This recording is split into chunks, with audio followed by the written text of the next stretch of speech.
معبد دندور، معبد طافا، معبد الليسية، معبد داوود، البوابة البطلمية لمعبد كلبش. كل المعابد اللي ذكرناها دي المعابد المصرية القديمة، موجودة ومنتشرة في أوروبا وأمريكا، وخرجت برا مصر في عهد الرئيس جمال عبد الناصر. خرجت على سبيل الهدية للأبد، مش راجعة تاني. لكن ايه هو السبب؟ ليه الرئيس عبد الناصر يفرط في آثارنا بسهولة كده؟ هحكي لكم الحكاية من الأول ونعرف ايه هو السبب. الحكاية بتبتدي عام 1959 لما قاد دكتور ثروت عكاشة وزير ثقافة مصر في الوقت ده فكرة عشان ننقذ بيها معابد النوبة قبل ان تغرق بعد اكتمال بناء السد العالي. السد العالي كان ممكن يتسبب في غرق كل المعابد الموجودة في أسوان في الفترة دي. قدر الدكتور ثروت عكاشة إنه يقنع الرئيس جمال عبد الناصر بالفكرة إن هناك ضرورة لمشاركة المجتمع الدولي في الإنقاذ ده. لازم مصر تدخل معاها كل الدول اللي عندها إمكانيات وقدرات مع منظمة اليونسكو في إنقاذ معابد النوبة.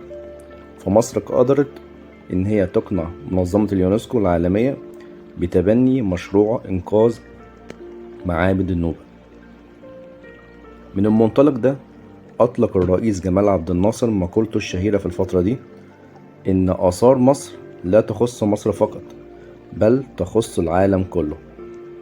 ومن أهم الآثار اللي تم إنقاذها معابد أبو سمبل، وادي السبوع، فيلة، كلبشة وغيرهم كتير.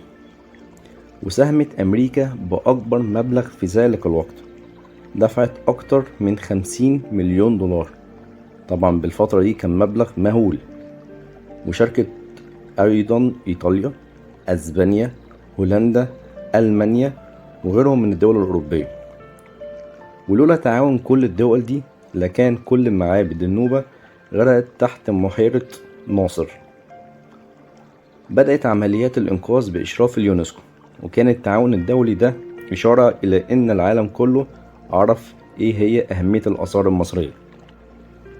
يوم 22 سبتمبر عام 1968 من أهم الأيام في تاريخ آثار مصر، بحيث إنه تم الاحتفال بإنقاذ الآثار المصرية بفضل تعاون المجتمع الدولي. من المنطلق المساعدات الكبيرة اللي قدمتها الدول الأوروبية وأمريكا دي، اليونسكو ووزارة الثقافة المصرية شافوا إن هناك ضرورة لشكر الدول دي. وكان إيه هو شكل الشكر؟ شكل الشكر كان بالشكل اللي احنا بنتكلم فيه دلوقتي، إن احنا هنقدم لهم أجزاء من المعابد أو بعض المعابد البسيطة اللي كانت هتغرق في النوبة. عشان كده وافقت الحكومة المصرية على إهداء الدول دي أجزاء من المعابد دي، والمعابد الصغيرة اللي كانت تحت المية وكانت مهددة بالغرق. ومن المعابد اللي هي اتقدمت 5 معابد اتقدموا. المعبد الأول معبد دندور. معبد دندور ده معبد من العصر الروماني، وتم إهدائه لمتحف المتروبوليتان بأمريكا. قامت الولايات المتحدة بمجهود كبير جدا عشان تقدر تنقل الحجر الكبير والضخم الخاص بالمعبد. حجارة المعبد بتزن أكتر من 800 طن، وتم إعادة وتركيب وتثبيت المعبد بنفس شكله القديم جوه متحف المتروبوليتان. تاني معبد طافا. معبد طافا معبد بيرجع للعصر الروماني، وبيتكون من صالة بها 4 أعمدة جرانيتية، وبيتقدمها واجهة تتكون من عمودين. وبينتهي المعبد بقدس الأقداس، وتم إهداؤه لدولة هولندا، وتم وضعه وتثبيته في متحف ليدن بهولندا. معبد الليسية هو معبد صخري بناه الملك العظيم تحتمس الثالث بالقرب من قصر إبريم، وتم إهداؤه لدولة إيطاليا لجهودها في مساعدتنا في كل اللي فات. وتم نقل المعبد إلى المتحف المصري بتورينو. معبد داوود معبد مصري قديم بيحمل الملامح النوبية والبطلمية، ويتم بناؤه في الفترة دي كان لسبب عبادة الآلهة إيزيس بجزيرة فيل. وتم إهدائه لدولة أسبانيا وتم إعادة بناء معبد ديبوت في أحد حدائق مدريد بجانب القصر الملكي الأسباني. خامس حاجة تم إهدائها في الفترة دي هو بوابة معبد كلبشة البطلمية. البوابة دي جزء من معبد كلبشة من اللي تم إنقاذه، اللي كان ممكن يكون من ضمن الآثار الغارقة الآثار النوبية، وتم إهدائه لدولة ألمانيا نظير مساعدتها في اللي فات كله. ومعبد كلبشة تم وضعه، أو البوابة اللي تم إهدائها البوابة البطلمية تم إهدائها لألمانيا وتم وضعه بمتحف برلين.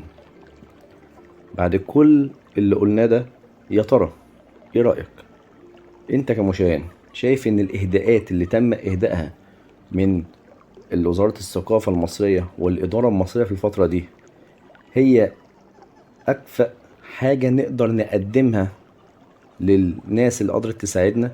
كان ممكن نقدم لهم حاجات تانية، حاجات أبسط من كده، أو حتى نقدر نقدم لهم ولو على سبيل الآثار حاجة تكون مش مؤثرة لدرجة معابد.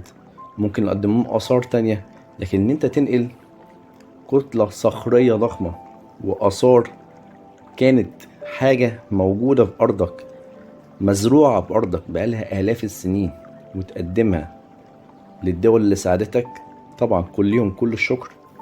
معبد زي معبد أبو سمبل كان هيبقى خسارة ضخمة وكبيرة جدا لو كنا فقدناه.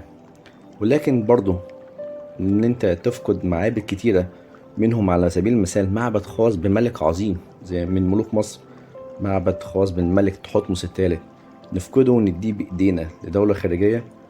عموما الرأي رأيكم، وأنا حابب أسمع رأي كل شخص في التصرف اللي حصل. عموما أنا مستني رأيكم وتقولولي إيه التصرف اللي حصل دوت، حلو مش حلو، مظبوط مش مظبوط.